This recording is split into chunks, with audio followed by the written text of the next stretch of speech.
Pawaw kagyod sa abilidad dining 3 anyos nga batang babae nga si Gretel Gimalan kinsa taga Surigao City gumikan sa katakos dining paglugit og lubi. Una siya nga gibidyohan sa iyang inahan nga si Rosalie Ortiz ug dihang gipost kini sa social media paspas kining nag-viral. Kini sangit daghang mga netizens ang napabilib sa gipakitang abilidad ni Gretel nga sa iyang edad paspas nga nakalugit sa lubi para sa iyang kaugmaon. Gumikan kay dagang nakadaig kaniya, ato siya mahinabi karong buntaga, kauban ang iyang inahan, dinhi lang sa GMA Regional TV Live. Atong ilahon kining batang nag-trending sa social media karong buntaga, makauban nato karong buntaga mga puso Gretel Ortiz Gimalan, ug iyang inahan nga si Rosalie Ortiz gikan sa Surigao City. Mayong buntag Ma'am Rosalie og Gretel. Kumusta? Welcome sa GMA Regional TV Live. Ang buntag. First up, congratulations ma'am, rog nag-viral gyud sa social media ang post kin kamaayo kahaniti ni Baby Gretel ni Kimby sa paglugit sa lubi para kopras. Unsa may gibati ninyo ma'am nga daghan ang nakadaig niini? Nalipay sir, dako kalipay. Kay wa jud mi na-expect na ma-viral siya. Kay proud jud ko ani, dugay ra siya kabalo nakalugit mo tong bigyan jud na siya nga para jud ma-proud nga makita sa iban mga nanay nga ang ilang bata makatabang isa po ning aho ang akugihan kaadso. Wow. So, unsa man to ma'am, kalit lang ka nga naka-decide, nakahuna-huna nga imong videohan si Kimby samtang nagtrabaho. Wa jud ko na-expect na ma-viral sir kay proud lang jud ko ani nga dugay ra ko para makabalo siya mo tong ahong gibidyohan. Ma'am, kumusta kinabuhi ninyo diha sa Surigao?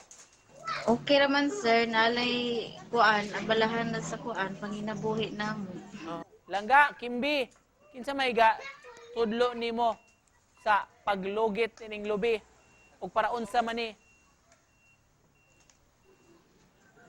Siya nagtudlo ko na yung lugit. Siya?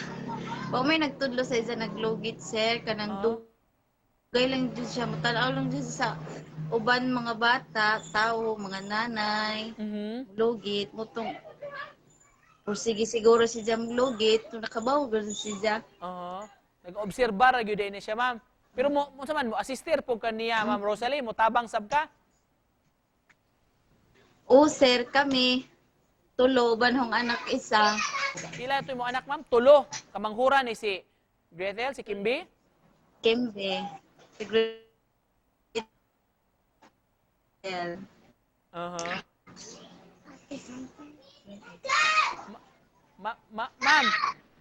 Ma'am Rosalie, unsa may sunod na mong atangan nga mga video? Unsa ba may imong plano nga videohan nga abilidad ni Gretel?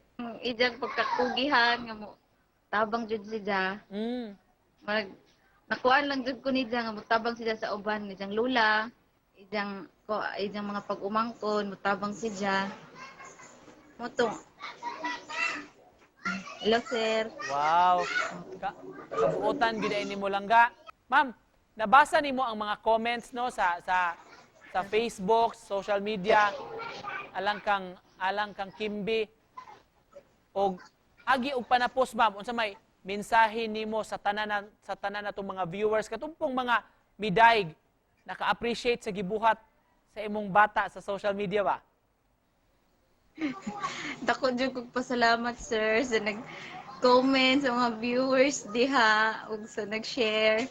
Kay na-appreciate jud nila sa pagpugi sa akong bata kay unsa jud kalisod mo tong kauna na sila ug gamay pa na edad na bata 3 years pa na ibalo na so kaysa mag-gadget ang mga batang uban na di ka jud kaadyo makakuan sa ginikanan. Sa pa may abilidad ni Kimby ma'am, kabalo na ni siya manilhig di sa balay, mutabang sa mga buluhaton. Na daghan kaadyo sir, natabang jud ni si Jag manglaba, magwaswas tapos bugas og plato. Wow. Bugas og plato, pilig. Magpilo, daghan mutabang jud ni siya sa ahoa. Ma'am, daghan kayong salamat. Ma'am Rosalie, sa pag-uban namo karong buntaga, ma'am, o kang Kimby. Thank you so much. O amping mo diha sa Surigao.